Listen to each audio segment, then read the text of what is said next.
El comienzo de este documental es en la zona del Alto de la Groba, situado cerca de la villa turística de Bayona, en Galicia. Para llegar hasta él, debemos pasar por Bayona, la Virgen de la Roca, el área recreativa de Chan da Lagoa y el Mirador do Cortelliño. Aquí tenéis las imágenes del recorrido.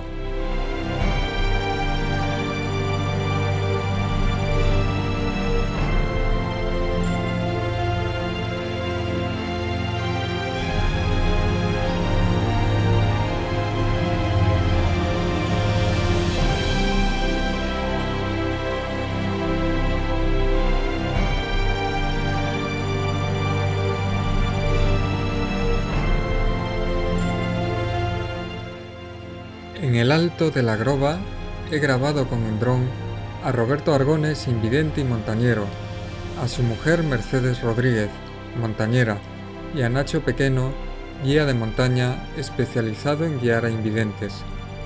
Los tres están caminando con una barra direccional por este precioso lugar.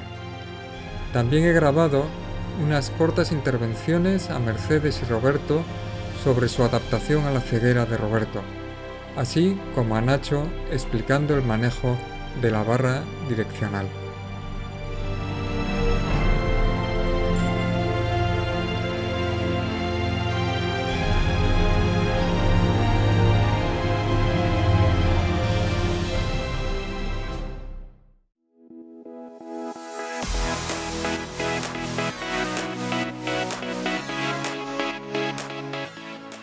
La caseta de Montouto goza de magníficas vistas a la zona de las Islas Cíes y Bayona, y desde ahí, Merchi, Roberto y Nacho inician su andadura con la barra direccional.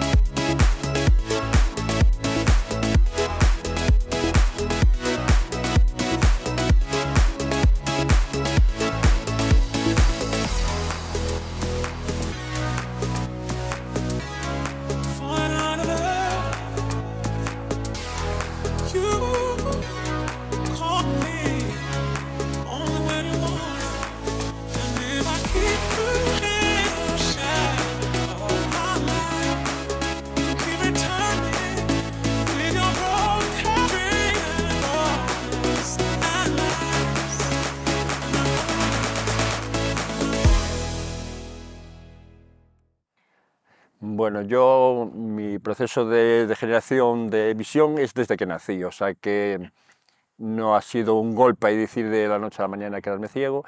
Entonces yo he intentado siempre disfrutar todo lo que he podido. Entonces, 30 años de andar por ahí montañismo ya no es como un deporte, para mí era ya las amistades, forma de vida, preparar las salidas, etcétera, ¿no? Entonces, el golpe, aunque no fuera repentino, fue grande, ¿no? Porque para mí es una parte muy importante de lo que me gusta en la vida. Entonces tuve ahí un momento al principio de sentirme que no quería que los demás me vieran. Decía, jolín, la gente tiene ahí una idea de verme por ahí y de pronto, pues no quiero que puedan tener un sentimiento de lástima. Y decía, ojo, Roberto, la que le cayó encima o así, ¿no? Entonces fue un poco, el primer proceso fue un poco de retirada. Un poco de retirada. Después... Negación. Negación, sí, de retirada. Y claro, yo con Merchi hacíamos mucha salida y bueno, entonces el primero que ya empezara a seguir haciendo las actividades, yo retirándome un poquito. Después ya en la 11 sí ya me dio una luz, cuando me enteré que había un grupito de senderismo en la 11, pues yo ya me agarré, ¿no? Dije, bueno, aunque sea el nivel que sea, aunque sin dificultad, lo que sea en llano, despacito, agarrado a otra persona, con voluntario, como sea. El caso era volver a sentir la sensación de naturaleza, el volver a andar, no sé. A mí me llena todo el tema este de la naturaleza. Y entonces empecé así a salir, Lo que sí noto es que todo el tiempo que he hecho actividades me sirvió mucho a la hora de poder andar en terrenos mixtos, saber cómo pisar, equilibrio. Después también me sirvió haciendo yoga en la 11, sobre todo en la zona del equilibrio, porque cuando dejas de ver pierdes el punto de referencia, entonces había momentos que andaba y me venía a caer a los lados, entonces también el yoga y la práctica que tenía de andar, todo eso me vino muy bien. Y bueno, estoy contentísimo porque haces una convivencia con la gente y aunque no veas el sitio concreto, te lo describen o sea la misma convivencia. Hombre, el cambio es para ambos. El que sufre la enfermedad, cualquier tipo de enfermedad que tengas, que te caiga. Él le cogió la vista, pero cualquier persona que tenga un accidente y que se quede en una silla de ruedas. La persona que sufre la enfermedad y la que la padece es la que tiene que llevar, digamos, es la parte peor. La persona que convive sufre un poco las consecuencias de ver exactamente el cambiamos, inconscientemente cambiamos, nos negamos a aceptar una situación que pase y que pasa. Entonces, la relación, claro que cambia, porque de principio es duro, y es lo que dice Roberto, aunque él no fue de repente, él ha tenido que dejar de hacer lo que quería. Hacía ciclismo, la montaña, que era lo que más le motivaba y lo que le gustaba. Aceptar eso tiene que ser complicado. La persona que convive tiene que saber llevarlo. Fácil no es, pero bueno, se lleva. Nosotros tenemos la suerte de que hacíamos una actividad que nos gustaba a ambos y que de vez en cuando ahora a nivel inferior podemos hacerlo y se sigue haciendo de otra manera, pero se sigue haciendo. Y luego a él sí que le ha ayudado, ya lo dijo él, pero a él sí que le ha ayudado mucho la 11 a aceptar lo que le pasa y a coger otra vez un grupo de gente que tiene su mismo problema y que en el fondo, pues bueno, te apoyas un poco en esa gente, ¿no? Y bueno, es un poco lo que hay en esta situación. Saber llevarlo, saber coger lo que te viene con la mejor filosofía posible y nada más.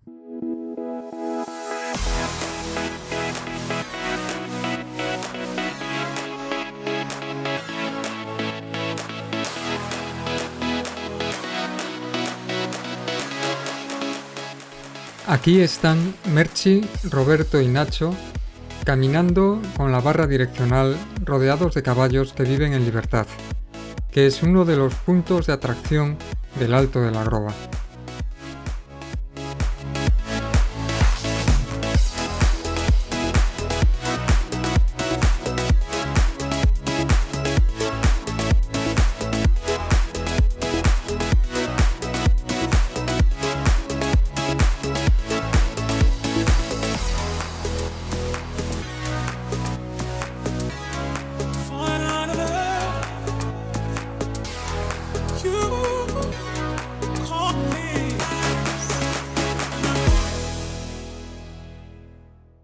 Bueno, pues la barra direccional es el elemento que usamos para guiar a personas invidentes o personas con resto visual en montaña. Este tipo de barras tiene que ser usado por 3 personas, ¿sí? En la parte delantera iría un guía, en la parte trasera iría otro guía, ¿sí? Y en el centro iría la persona invidente. Sí, también tendremos la posibilidad de la parte trasera, también podría ir una persona, en algunos casos con resto visual. ¿Sí? La barra direccional nos permite pues, afrontar recorridos en montaña por terrenos irregulares. La usamos a modo de barandilla. ¿Sí? Nos sirve para tener como una referencia, para tener mayor estabilidad y al mismo tiempo nos transmite todos los movimientos e irregularidades que hay en el terreno, ¿sí?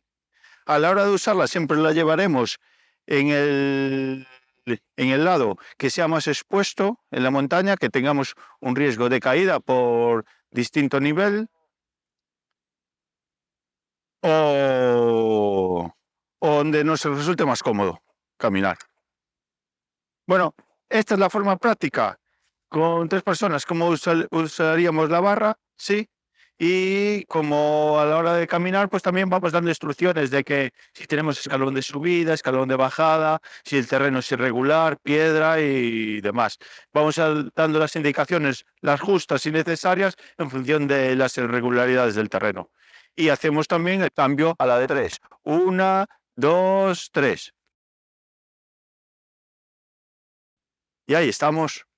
Bueno, cuando llegamos a un entorno en el que necesitamos la barra, pues retiramos la barra para que no nos estorbe. Y entonces procedemos a ello.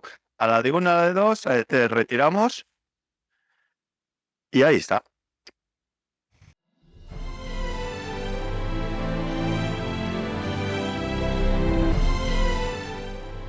Desde mi casa, en la preciosa ciudad de Vigo, grabo una entrevista muy interesante a Roberto Argones.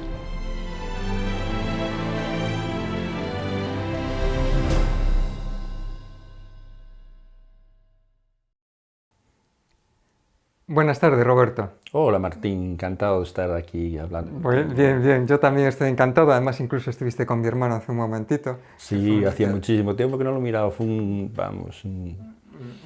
momento muy intenso porque me cuidó muchísimo la vista mientras pudo y bueno, Sí. tuvimos una buena relación mucho tiempo. Y yo un poco voy a recordar como que nos conocemos de la época de montañeros. Yo ahora no soy montañero, soy algo de senderista, pero... Yo me acuerdo una salida contigo en Pico de Europa, lo pasé genial y tenías muy buen nivel y muy bueno, ¿eh? Así que eres muy buen montañero. Estábamos en el macizo central, en Vega de Liordes, en Semana Santa. Por un corredor de nieve espectacular, sí, yo me quedo grabado y aparte tenemos unas fotografías. Sí, yo las fotos ya no sé. No, pero lo tengo grabadísimo, aparte de haberlas visto en fotos. Y luego que compartimos con los demás que estaban allí unos días estupendos en la Vega. Precioso, tuvimos muy buen tiempo, había mucha nieve. Sí. Entonces, bueno, pues ahora nos toca otro tema, que también hablaremos un poquito de la montaña, pero nos toca otro tema que es grabar un documental, un poco, o tu intervención para el documental sobre la superación que puede llegar a tener una persona invidente y la posibilidad de adaptación que tiene, en este caso que tienes tú. Entonces, aprovechando tu amistad, te voy a hacer una serie de preguntas.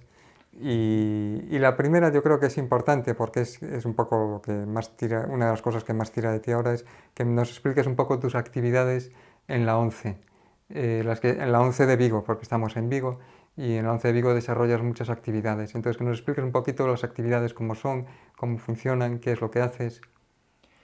Sí, bueno, yo cuando periodista llegó un momento que tuve que decidir a la ONCE, entonces empecé el proceso de aprendizaje de bastón con la Tiflois y lo que más importante es el cordón umbilical entre la casa y la ONCE. Entonces yo lo que hago normalmente es ir andando, bueno, desde mi casa hasta la ONCE y allí pues tengo unas actividades que es para socializar con los compañeros. Yo particularmente tengo braille 2 horas por la mañana, después regreso por la tarde de nuevo que tengo 1h30 de yoga, unos días, después tengo también otra sesión otro día de juegos, después también, y entonces pues allí hablas con ellos, después de la yoga vamos a tomar unos cafés, socializar, después tengo actividades los sábados que hace la ONCE de senderismo, entonces eso ya implica coger un autobús, salir fuera, hacer las actividades fuera. Entonces también hay otros tipos de actividades sociales, que cuando se celebra una comida para celebrar el día de la ONCE, o el día de Santa Lucía, se va en baile o en cocido. Tenemos ido por la ría ahí en barcos, pues al puente de Rande o la isla de San Simón. O sea, es socializar y animarnos unos a otros y ver cómo unas personas superan la...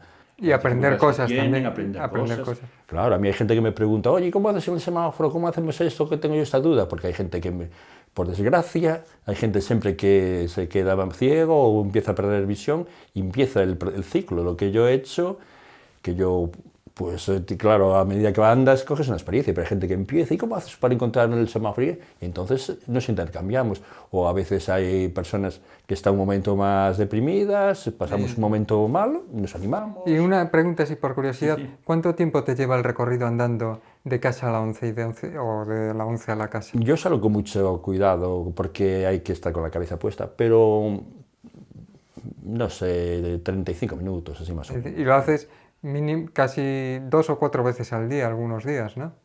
Si subo por la mañana, por ejemplo, por poner el lunes braille, subo subida y bajada, y por la tarde yoga, subida y bajada, 4 veces. Entonces eso que hay que andar, Sí, hay que andar muy... Y Bueno, yo me encuentro eso para contigo mí- de vez en cuando en el Sí, trayecto. para mí eso me sirve mucho porque lógicamente tienes miedo. Yo cuando estoy en casa tengo miedo de salir, ¿no? Y entonces la calle, como es variable totalmente, cuanto más estés en ella, vas afianzándote más en la seguridad. Despacio, es que tienes que estar totalmente pendiente, porque a veces hay una obra que no estaba, a la mañana regresas y ya hay una valla que no estaba, o una moto que alguien aparcó en el medio, unas mesas de una cafetería y tal. Y entonces pues es el proceso que tengo. Y después en casa tengo actividades que también la ONCE hace, que son con Zoom, a través de videoconferencias. Pues yo tengo gallego, los miércoles tenemos hora y media de gallego, después tenemos también con guías de turismo visitas a museos, tanto Qué bien, qué labor más estupenda hace la ONCE, hace una labor estupenda. Y aparte que es una cosa muy buena porque conoces gente que normalmente no la ves, o porque no haces senderismo o no coincides con ella. Los que hacen senderismo los ves en las actividades, pero hay mucha gente que o está en su casa, no sale, o por cualquier causa, y entonces da unas posibilidades enormes de aprender y los conoces por la voz y hablas, y un día le cuentas un poquito de dónde eres, otro día otra cosa, chascarrillos. Al final es como hacer una amistad Claro. virtual, pero... Y también aparte aprendes la tecnología, lógicamente.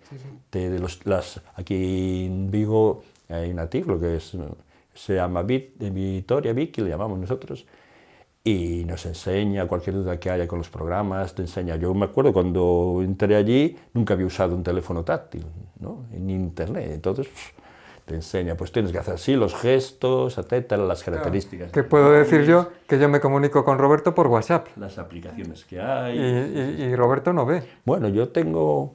Bueno, aparte de ser un apasionado de la tecnología, que siempre lo he sido, yo desde pequeño ya, bueno, desde que hubo ordenadores, es que es una forma de información impresionante y a mí me gusta mucho. Y entonces, pues, doy suerte que me ha tocado dentro de la ceguera estos tiempos, ¿no? Y después el tema del braille también te abre otra posibilidad de información. Lo importante es la información, porque antes la vista, metemos el 95% de la información por la vista, ¿no? Es un barrido, ya sabes si la calle tiene gente o lo que sea. Y al no ver, pues tienes que meterle al ordenador del cerebro por donde sea, por audio, por lo que sea. Eso puede ir un poco unido a una pregunta que tengo prevista, ya te había comentado, que es un poco que antes de quedarte ciego tenías una forma de plantearte la vida, ciego totalmente, porque fuiste perdiendo visión gradualmente. Una forma de plantearte la vida y ahora otra forma de plantearte la vida, a lo mejor cambió alguna cosa. Pero a mí se me ocurre una pregunta dentro de esto, en la forma en que cambió, que a lo mejor has descubierto cualidades que tenías ocultas y que no habías desarrollado y que estaban latentes. Al perder la vista te ha estimulado una serie de cualidades, de sensibilidades que también son positivas y te ayudan a relacionarte muy positivamente con los demás. ¿Puedes explicarnos algo sobre este cambio de antes de invidente a ahora invidente total y si has desarrollado unas nuevas cualidades también muy positivas? Bueno, sí, cuando te enfrentas a unas dificultades, lógicamente que no las tienes, y eso también la ONCE influye mucho, ¿no? Te ayudan o te explican cómo tienes que empezar a oír, a notar el aire, o sea, entonces ya empiezas a ver voces y ya ves otra realidad. A la gente ya la defines por inflexiones de la voz, cómo está su estado de ánimo, no sabes si es alta, baja, rubia o lo que sea, ¿no? Entonces entras en otra parte de ver la vida. Sí. Y entonces yo hago yoga pues para potenciar, por ejemplo, cuando me quedé ciego no tenía un punto de referencia, me caía hacia los lados, ¿no? Entonces aprender a confiar en ti. El equilibrio. El equilibrio para andar, la orientación sobre todo, los ecos, bueno, por fuera o dentro de una habitación, ¿no? O lo que sea. Claro, ya te quedan otros sentidos. Entonces, a exprimir a tope todos los otros 4 sentidos que tienes. Y después yo he notado, por ejemplo, de que aprovechas más la mente, porque antes la tenías más, dejabas que trabajara la vista y ahora pues tienes que estar pensando, ¿no? Sí, sí, memorizando mucho, sí, creo. Memorizando, pendiente de los detalles, esto lo he dejado aquí, porque sé que si no lo dejo aquí no lo voy a encontrar, hacerme metódico en la forma de ser, de dejar las cosas. O sea, claro, te tienes que ir adaptando ante una dificultad y bueno, ¿y cómo? ¿Y cómo? O sea, ante cualquier circunstancia de la vida tienes que buscar una solución. Sí, sí, sí, sí. Ante la hora de comer, ante la hora de dormir, Pues estupendo. ante todo. Y entonces, pues eso te obliga. ¿Y qué personas son las que más te han ayudado? O instituciones, yo creo que instituciones es el 11 de Vigo, me imagino, la que más te ha ayudado. Pero personas que le tienes máximo agradecimiento, sobre todo en esta etapa, después de haber perdido la vista totalmente, ¿a qué personas agradecerías más su ayuda? Bueno, yo a nivel de la ONCE, el personal que está trabajando allí, ya te he dicho, Julia, la tiflo que nos enseña a usar el bastón, nos explica cómo orientarnos, o sea, es la que la empezamos por ella, ¿no? La que nos da los primeros pasos a movernos en una habitación, cómo enfrentarnos con un obstáculo, cómo girarlo, cómo comer, cómo leer, cómo... Ese es el la primera persona que tiene una vocación impresionante, bueno, todos la queremos muchísimo, es la primera persona que te dices, oh, no sé nada, estoy asustado, ¿no? Entonces, pues te dice, tranquilo, hay unas formas, hay unas herramientas, está todo estudiado, cómo nos guiamos, cómo agarramos a otra persona, cómo se mueve el bastón, cómo se rastrea. Es todo, hay una serie de técnicas que no la he inventado yo, por supuesto, ¿no? Entonces, toda esa forma de estudiar, cómo tienes que comportarte, cómo entras en un ascensor, cómo te colocas, el braille... O sea, que estás agradecido especialmente a Lance y a Julia de entrada. Pues Vicky, claro, también es una persona que te introduce a la tecnología, y la te familia explica... también. Estoy hablando, claro, dentro de la ONCE, ¿no? Después allí hay psicólogos, ahí en la oficina, todas las chicas que están en Belén, bueno, Ana, o sea, todas encantadoras, ¿eh? Todo el mundo está súper concienciado, lógicamente. Es pues, gente que ve todos los días y conoce, están formados para saber los problemas que tiene.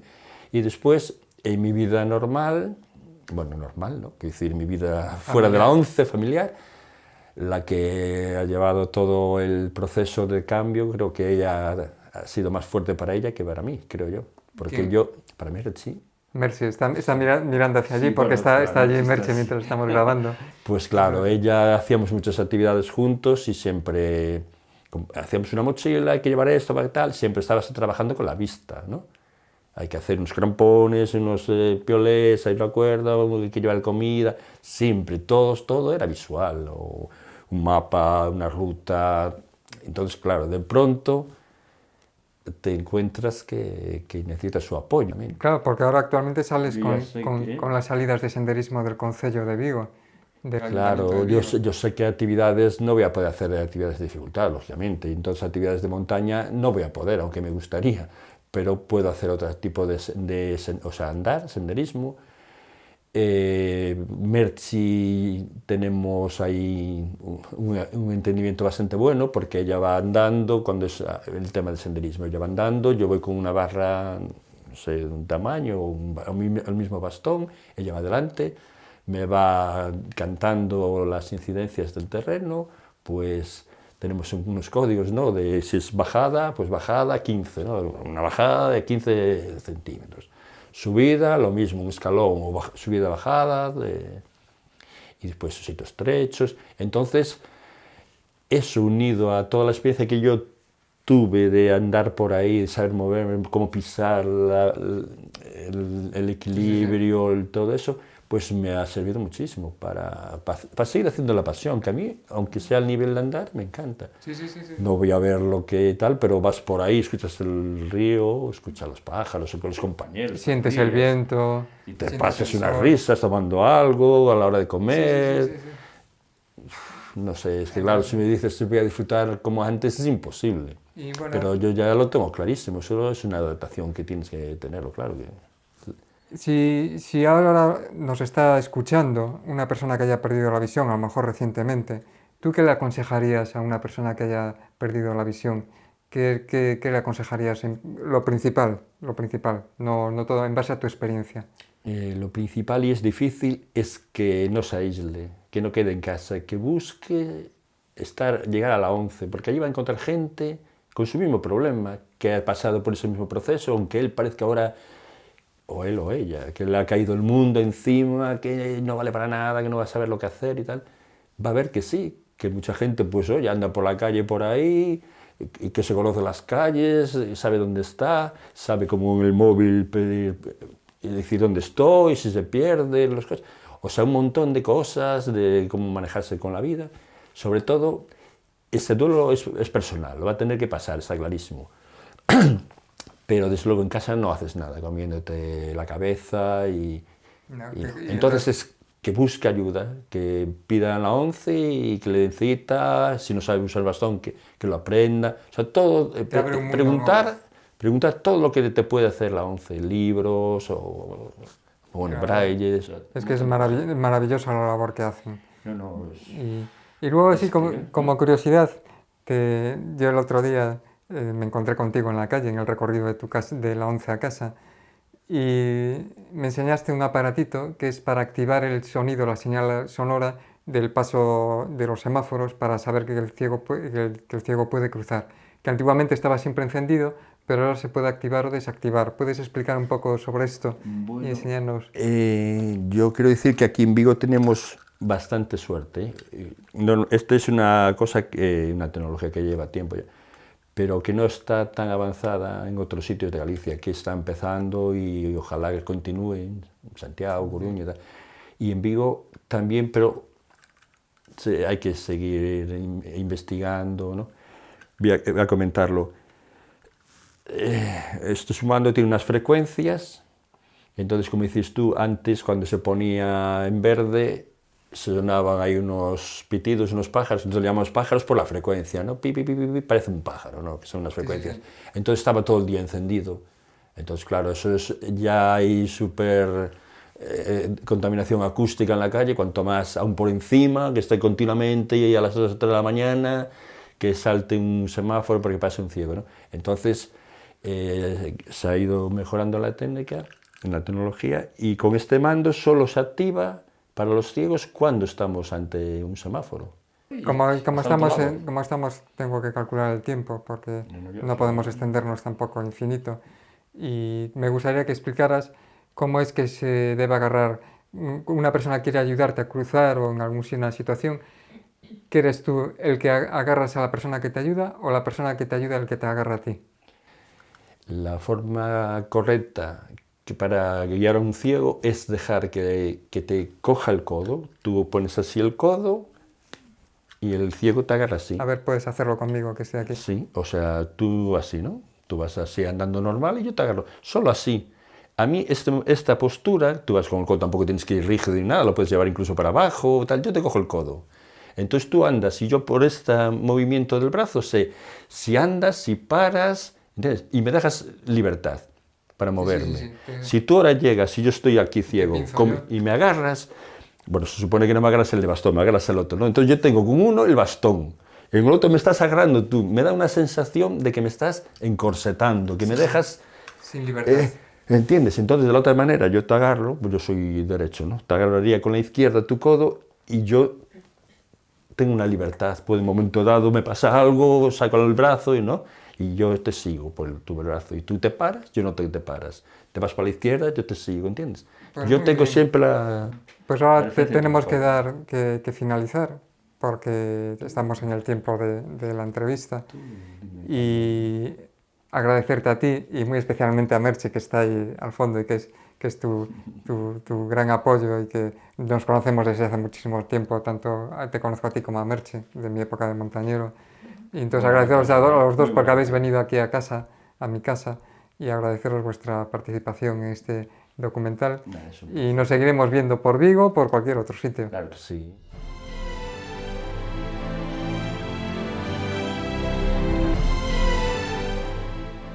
También, desde mi casa en Vigo, grabo la entrevista a Nacho Pequeno, que nos aporta muchas cosas realmente sorprendentes.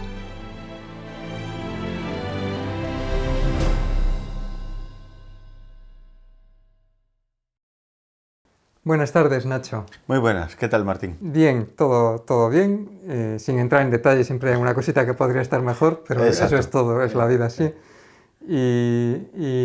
Bueno, eres amigo mío desde hace un montón de años. Empezamos en la montaña, nos conocimos en la montaña hace un montón de años.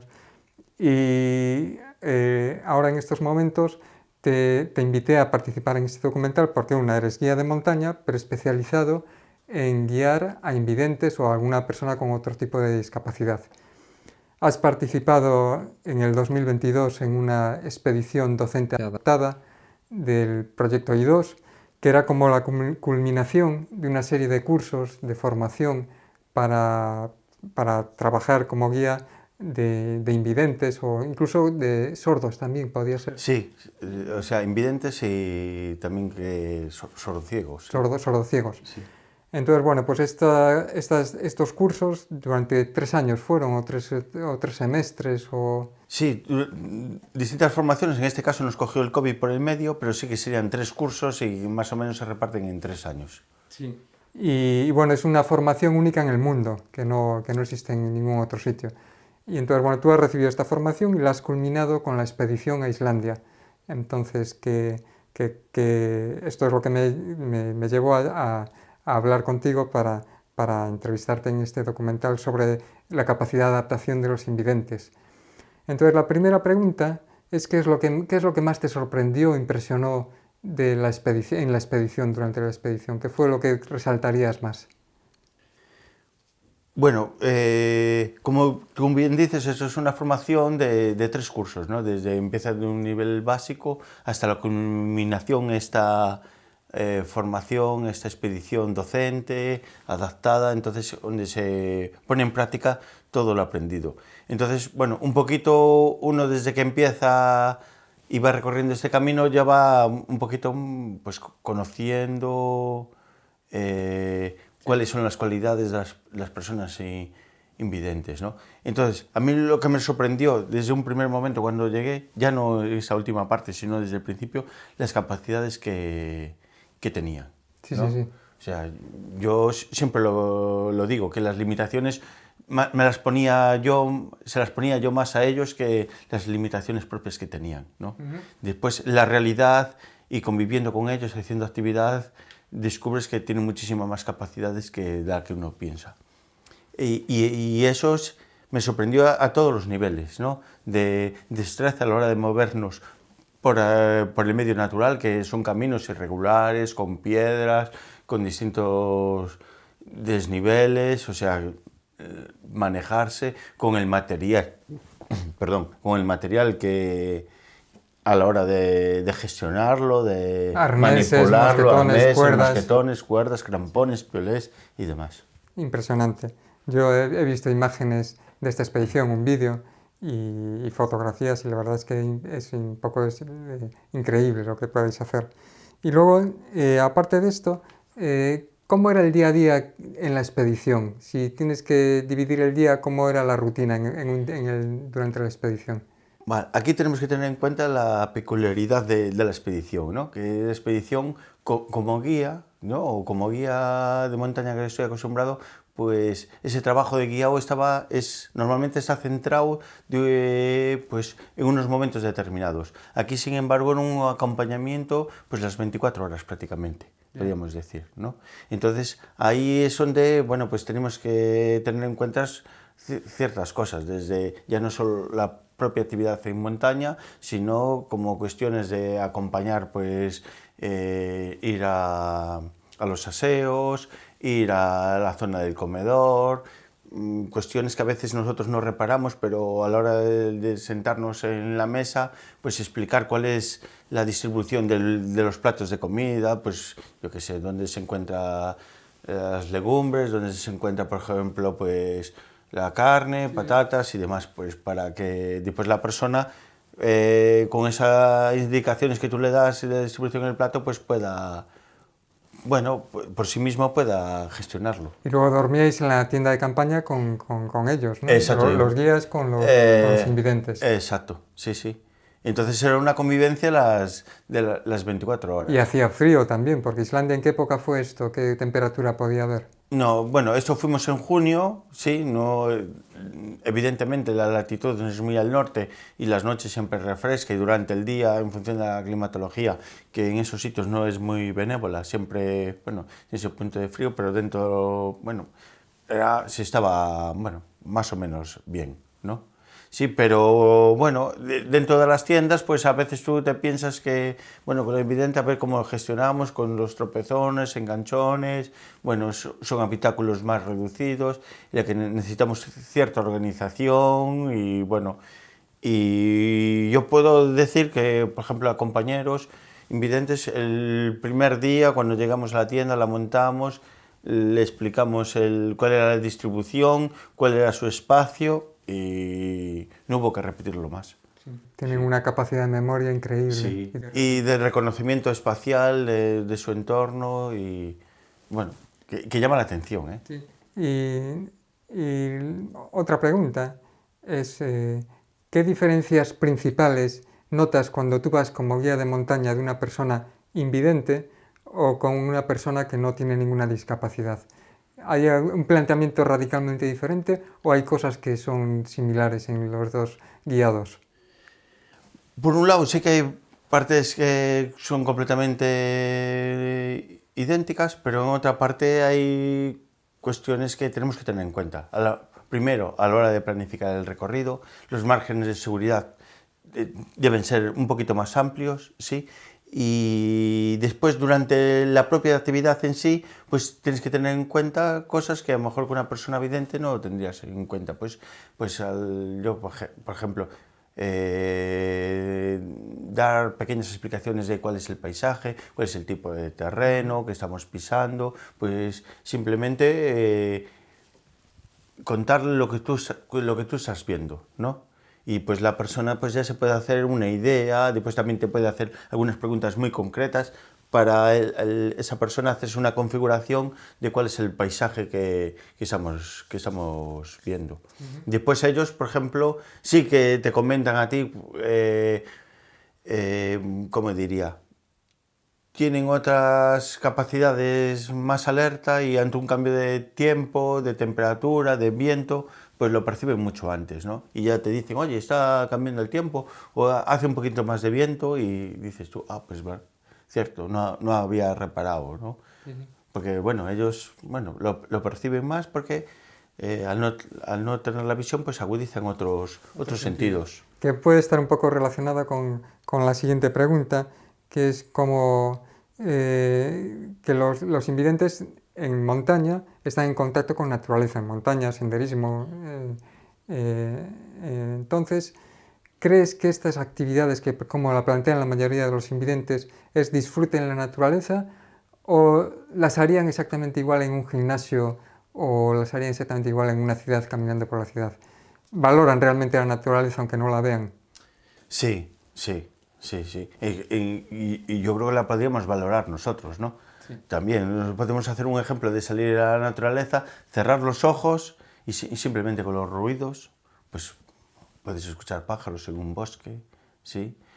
Esa sensación con los ojos cerrados de percibir con más agudeza la acción del viento, la temperatura, el frío, el calor, ¿no? Que a veces nosotros esos sentidos los relegamos un poquito, ¿no? Sí. Y sin embargo, ellos lo perciben perfectamente, sí. Y entonces yo creo que hay una diferencia enorme. O sea, yo pienso que realmente ellos, desde mi punto de vista, la percepción es igual que la nuestra, de hacer una actividad en un medio urbano. Y lo que te van comentando, decías que te comentaban, hace un poco más de frío, un poco más de viento, exacto. Escuchan el agua, los pájaros. El agua, exacto, sí, sí. Bueno. Y con una mayor nitidez que nosotros. Sí, sí, sí. Y esta experiencia de ser los ojos de quien no ve y guiarlos en montaña, en senderos, ¿te aporta un plus extra como persona, algo especial, o es como guiar a una persona normal? Normal, todos somos normales, con cierta discapacidad, o como guiar a una persona sin discapacidad. Sí, siempre es un reto, ¿no? Es un reto para la persona que lo afronta, ¿no? Para la persona que tenga la discapacidad del tipo que sea, y pues para el guía, ¿no? Porque implica una atención mucho mayor, ¿no? Y al final esto se convierte, pues, un poco eso en un reto en conseguir unos objetivos, ¿no? Que una actividad que normalmente es para, en este caso, las personas invidentes, pues no es tan fácil, de hacer, ¿no? Ellos, en el caso que yo conozco, son personas que por ambientes urbanos se mueven de forma autónoma perfectamente, pero sin embargo, claro, en el medio natural no pueden permitirse esa autonomía simplemente por el terreno, ¿no? Por las irregularidades, porque no está definido las sendas y demás. Entonces necesitan de ese apoyo, ¿no? Y al final es un poco ese reto de superación que, como lo decía antes, es un reto para todos, porque a veces nosotros también somos los primeros que nos ponemos las limitaciones de que si podrán hacerlo, si será demasiado, ¿no?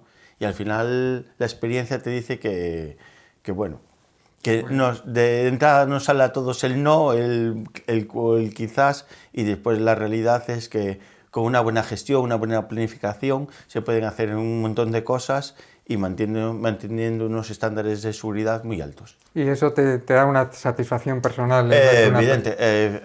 Evidentemente, al final eso lo que comentábamos, es como un reto, ¿no? Y ese reto al final, cuando lo consigues, es una satisfacción de aquí estamos, lo hemos conseguido. Qué bien, qué bien. Ahora te voy a enseñar unas fotografías, saco aquí la tablet y bueno, pues para que vayas comentando un poquito, no hace falta que te extiendas mucho, más o menos así lo más importante. Entonces vamos a ir viéndolas de una en una y bueno, esta fotografía, ¿qué nos dirías de ella? Bueno, esta fotografía es de... Aquí vemos los bidones de la expedición y un camión, un autobús que nos llevaba hasta lo que sería la zona del campo base, ¿sí?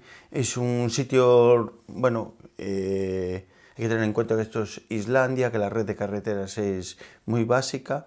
Entonces, en este caso es un camión transformado en autobús, que es un 4x4, que por normativa en la isla todas las sendas que no sean asfaltadas tienen que ser con vehículos 4x4. Y era como el punto de llegada, ahí digamos que empezaba todo de verdad. Muy bien, pues ahora te voy a poner otra fotografía. A lo mejor no están por orden, yo las fui seleccionando porque tenía más que me habías dejado. Estas son fotografías cedidas con el permiso de Proyecto I2. Sí. Pues nada, esto es el campo base. Cuando montamos nuestras tiendas ya estamos instalados, ¿sí? Teníamos distintos tipos de tiendas donde estaban 2 personas, ¿sí?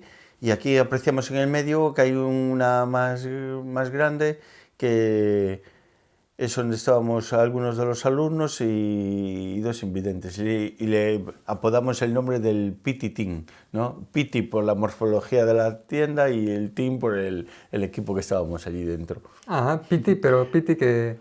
Piti, pues se refiere a las tiendas tipo de los indios, ¿no? Del oeste americano, ¿no? Sí, sí. Ah, no sabía, ¿no? Sí. Vale, pues vamos a poner otra fotografía.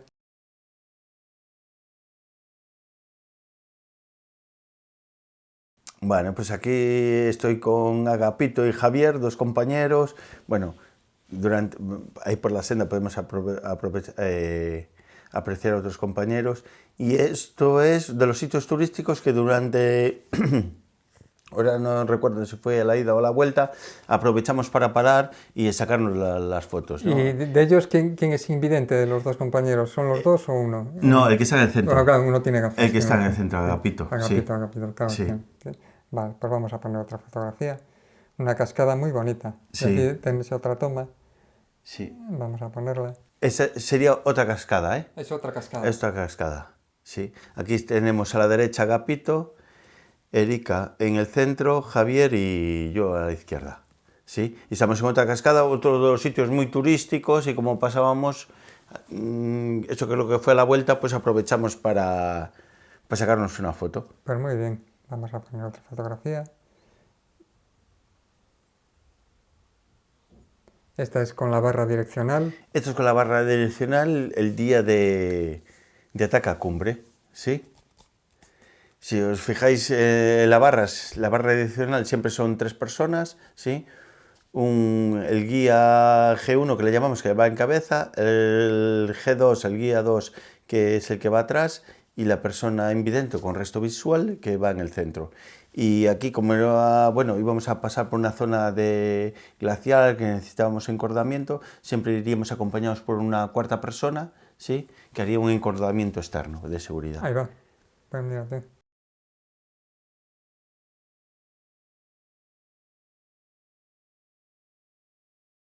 Bueno, pues este es el típico paso, pues en este caso un riachuelo que la tiene que pasar, en este caso lo está pasando Agapito, y usamos la barra direccional, ¿sí?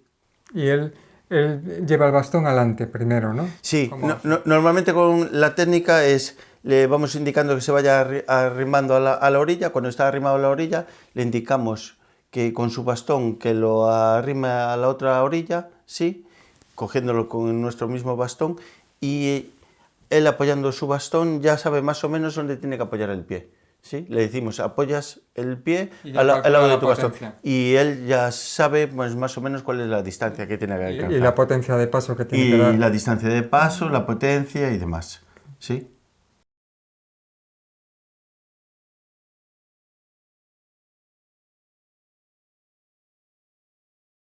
Eso cuando habíamos llegado ya al casquete, creo que ya es a la vuelta, y empezábamos a recoger ya las cuerdas del material.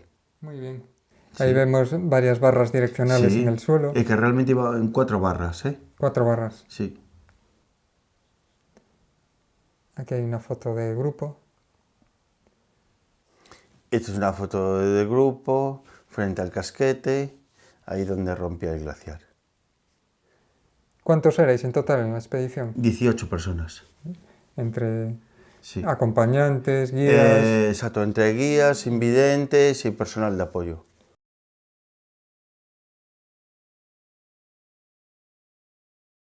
Aquí no estamos sacando una foto, lo que se decía antes, que éramos los del Pititín. El Pititín sois El vosotros Pititín, 4. sí. Los 4 de la derecha, ¿no? Sí, Íñigo el de rojo y de la chapela, vasco, Agapito, sí. Sí. Antonio con la gorra, Javier y yo a la 5, derecha. erais 5. Éramos 5, en sí. el Pititín. En el Pititín éramos 5. De estos 5, 3 somos alumnos y Antonio y Agapito son invidentes. Alumnos para guiar. Alumnos para guiar, exacto. Alumnos para guiar.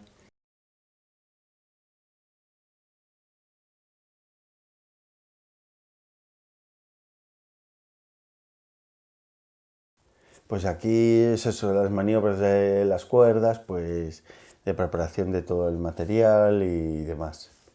Porque aparte de un encordamiento glaciar típico, aquí llevamos la barra y bueno, necesitamos lo que hablábamos antes. El margen de seguridad tiene que ser como mucho más amplio, ¿sí? Sí. ¿Sabes? Ante una caída, pues la persona invidente lleva su piolet para hacer su propio autodetención, pero bueno, no se puede anticipar nada, ¿no? Él solo va a tener la percepción de hacia dónde va a ser el arrastre en el momento que le tire la cuerda. Sí, no sabes. ¿Sabes? No sabe si la atracción va a venir de un lado o de otro. Y ahora vamos a la última fotografía, que es en el glaciar. Eso es. Pues aquí en esta última foto se puede ver perfectamente cuál es la técnica de progresión en glaciar, ¿sí? los de la barra encordados, sí, y pues llevamos un encordamiento externo con una persona adelante, pues el que va guiando. Perfecto. Pues muy bien. Pues ahora vamos a cerrar la tablet. Y agradecerte mucho el que hayas participado en este documental y muchas gracias de verdad. Creo que además puede resultar de mucho interés para mucha gente estas palabras, estas imágenes, todo lo que nos has brindado y pues muchas gracias, Nacho. Yo simplemente decir primero, muchas gracias por haberme invitado a participar y después animar a todo el mundo porque esto del montañismo inclusivo y adaptado que empezamos ahora un poquito a visualizarlo, pues creo que tiene un montón de oportunidades tanto para las personas que a lo mejor pueden necesitar en un momento dado la colaboración o ayuda, pero también para aquellos que participan y colaboran en este tipo de actividades. Muy bien. Un placer, muchas gracias. Igualmente.